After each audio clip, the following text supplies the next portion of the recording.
It is one of the greatest tragedies of our time. A generation of believers who possess a wealth of theological information, yet live in a state of spiritual starvation. We have mastered the art of talking about the Almighty, but we have forgotten how to listen to Him. We have accumulated maps of the celestial city, but our feet have never tasted the dust of its golden streets. Aideen Wilson Tozer, a man often called a 20th century prophet, looked at the religious landscape and saw a terrifying void. He observed that we could be as straight as a gun barrel theologically, but as empty as one spiritually. His message was not for the world, but for the church. He believed that the greatest enemy of the real presence of God is our own satisfaction with religious shadows. In the following minutes, we will explore a journey into the heart of Tozer's most urgent warning. We must ask ourselves the question that determines the destiny of our inner life. Do you truly know God, or have you merely memorized a description of Him? It is time to move beyond the porch of religion and enter the fire of the sanctuary. Tozer's theology was built on a single immovable rock. God is a person. This sounds elementary, yet its implications are revolutionary. If God is a person, then our relationship with Him must be more than a legal transaction or a Sunday habit. It must be an encounter. In his masterpiece, The Pursuit of God, Tozer wrote, "God is a person, and in the deep of His nature, He thinks, wills, enjoys, feels, loves, desires, and suffers as any other person may." When we reduce God to a set of doctrines, we commit a form of spiritual idolatry. We worship the concept of God rather than God Himself. Think of the difference between a man who reads a medical textbook on the human heart and a man who is actually falling in love.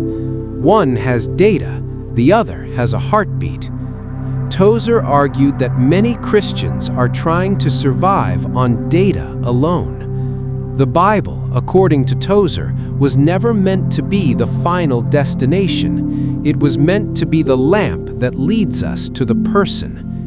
He often referenced the King James Version of Psalm 42, "As the hart panteth after the water brooks, so panteth my soul after Thee, O God." A thirsty animal does not want a lecture on the chemical composition of water. It wants the water. Are you panting for the living water today, or are you satisfied with the dry ink on a page? If the way is open through the blood of Christ, why is the experience of God so rare? Tozer points to a barrier that most of us refuse to acknowledge: the veil. In the ancient temple, the veil stood between the sinful man and the Holy of Holies. When Christ cried out, "It is finished," that curtain was torn. But Tozer warned that we have woven new curtains within our own hearts. These are not made of fine linen, but of the thick threads of the self. Tozer identified the fibers of this veil as self-righteousness, self-pity, self-admiration, and self-sufficiency. We want God's grace, but we also want our own way. We want His comfort, but we refuse His lordship. He once said, "The eye is the veil that hides the face of God from us." To know God in the way Tozer describes, one must undergo a spiritual crucifixion. It is not enough to believe that Christ died for you. The Spirit must apply that death to your ego. This is the white-hot devotion that Tozer preached. It is a holiness that begins with the total surrender of the me. Until the veil of self-interest is torn, we will only see God through a fog of our own desires. We will see a God made in our image rather than being transformed into His.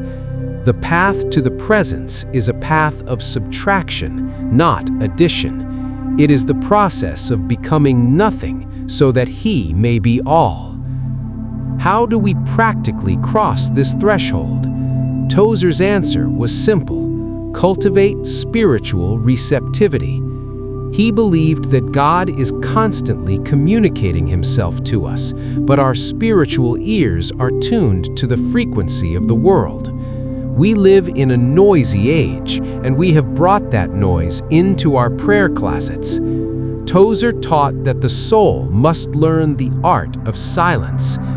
He would often spend hours prostrate on the floor of his study, not saying a word, simply gazing at God with his heart. This is what he called the sacrament of living. For Tozer, holiness wasn't something you did once a day. It was a constant orientation of the soul toward the Creator. Whether he was riding a train, walking the streets of Chicago, or preaching from a pulpit, Tozer's inner eye was fixed on the glory of God. He believed that if we truly know God, there is no such thing as a secular moment. Every breath becomes an act of worship. Every task, no matter how menial, becomes a holy offering. This is the secret to a devotional life that never runs dry. It is not about more effort, it is about more focus. It is the "be still and know that I am God" of Psalm 46:10. When the noise of the self dies down, the voice of the Spirit becomes clear. A.W. Tozer did not leave behind a megachurch or a business empire. He left behind a fire. He was a man who preferred the company of God to the applause of men. He called us to be God chasers, individuals who are not satisfied with the status quo of lukewarm Christianity. The question remains for you today. Will you continue to be satisfied with hearsay? Will you keep standing outside the tabernacle, listening to others describe the light inside? Or will you, as Tozer did, cast aside your pride, your distractions, and your self-love to pursue the one who has been pursuing you from eternity? God is waiting to be known. He is not hiding. He is revealing Himself to those who are desperate enough to look. If this message has stirred a hunger in your soul, I invite you to join this community of seekers. We are exploring the depths of the great cloud of witnesses, men like Tozer, Spurgeon, and Piper, who found the secret of the presence.